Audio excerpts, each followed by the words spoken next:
एक इंसान की एक गलती से उसका शक्ल, उसका रंग रूप एक रात में मर्द से औरत में बदल गया। वह औरत बनकर घर में ही पड़ा रहने लगा। आखिर क्या कारण हुआ जो ऐसा बदलाव हो गया? आइए आगे पूरी घटना जानते हैं जो सत्य है। यह मिस्र की घटना है। रात्रि के 8 बज रहे थे। एक आदमी अपने दरवाजे पर बिछे चौकी पर बैठकर रोटी और मीट खा रहा था। चौकी के पास ही एक कुत्ता बैठा था और जो उसकी आदत होती है, कोई खाना खाने लगता है तो वह भी बैठ जाता है। खाना खाने वाला आदमी भी शरारती था। उसने जब देखा कि एक कुत्ता बैठा है तो उसने उसे खाना तो दिया नहीं, बल्कि खाने के ही दरमियान मीट का एक बड़ा हड्डी उस कुत्ते के ललाट पर निशाना लगाकर बहुत जोर लगाकर मारा। वह कुत्ता बेचारा चोट से तिलमिलाकर काएं काएं की आवाज करते हुए वहां से चला गया। कुत्ते के जाने के बाद उस आदमी को जरा सा भी पछतावा नहीं हुआ कि हमने उसे बेवजह बहुत ताकत लगाकर मारा है। उसे बहुत तकलीफ हुई होगी, बल्कि वह और हंस खाने लगा। जब खाना खा लिया तो रात में सो गया, लेकिन जब सुबह उठा तो वह मर्द से औरत बन चुका था। जब उसने अपने को इस तरह देखा तो वह अचंभित, बेचैन और परेशान हो गया। लेकिन वह लाचार था, कुछ कर नहीं सकता था।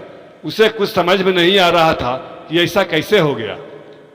वह लाचारी बस घर में ही कैद हो गया। लज्जा से न वह बाहर निकलता न कहीं काम पर जाता। उसे घर में कैद हुए 2 माह गुजर गए। काम पर नहीं जाने के कारण उसे खाने के भी लाले पड़ने लगे।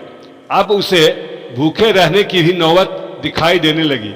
एक दिन एक भिक्षा मांगने वाला साधु आया। वह आवाज दिया और भिक्षा मांगा। उसके घर में उस वक्त कोई सदस्य नहीं था। वह अकेला ही घर पर था। वह एक पात्र में चावल लेकर आया और दरवाजे की ओर से यानी अंदर से ही भिक्षा देने के लिए हाथ बढ़ाया। जब उस साधु ने कहा, बेटा थोड़ा बाहर आ कर दो, उस आदमी ने अपना हाथ थोड़ा और बाहर निकाला। साधु फिर बोला, अरे बेटा थोड़ा और बाहर आओ, मैं ले नहीं पा रहा हूं।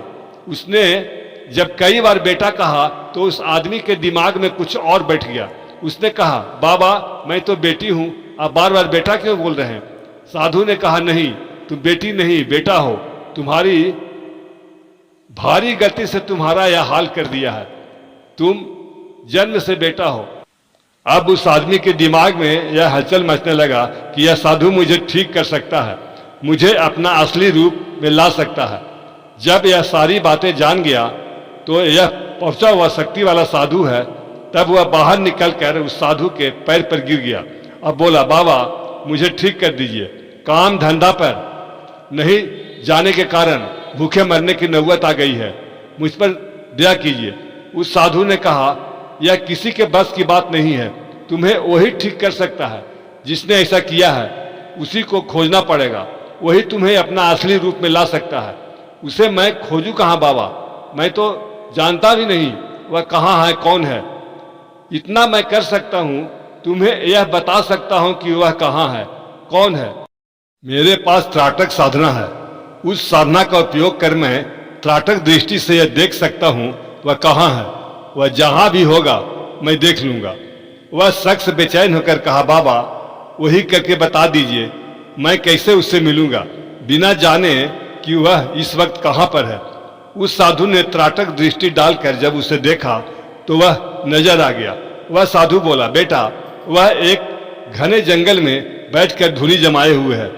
आग जलाकर वह बैठा हुआ है और चारों तरफ शेर चीते बैठे हैं, लेकिन वह कौन सी जगह है, कहाँ है, यह मैं नहीं जानता।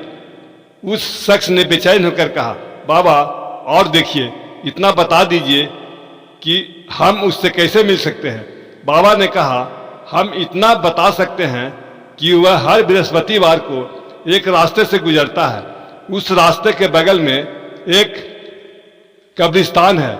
जब कब्रिस्तान खत्म हो जाता है तो वह उसे कोने पर खड़ा होकर कुछ मंत्र पढ़ता है, फिर आगे बढ़ जाता है। तुम उस दिन रात्रि के 1:30 बजे वहीं बैठकर इंतजार करना। जब वह वहां पर खड़ा होगा तो तुम उसके पैर पकड़ लेना। उस आदमी को कुछ शांति मिली।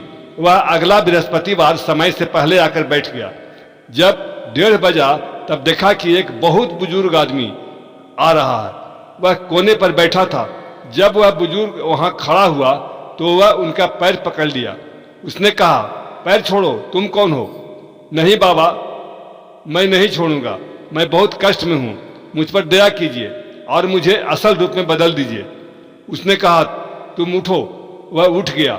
उसने कहा, उस कुत्ते ने तुम्हारा क्या बिगाड़ा था? वह तो शांत होकर बैठा था। तुम्हें क्या तकलीफ थी जो तुमने उस पर जोरदार चोट किया और बहुत खुश हुए? तुम्हें जितना सजा मिले वह कम है। बाबा, मुझसे गलती हो गई। फिर उन्होंने अपना ललाट दिखाते हुए कहा, देख मेरी ललाट देख, तुम्हारा हड्डी फेंकने से कितना बड़ा घाव हो गया है, अभी तक निशान नहीं मिटा है। उस शख्स ने उस ललाट को देखा तो कांप गया। हड्डी का घाव ललाट के अंदर तक था, बगल में कुछ निशान मिट गए थे।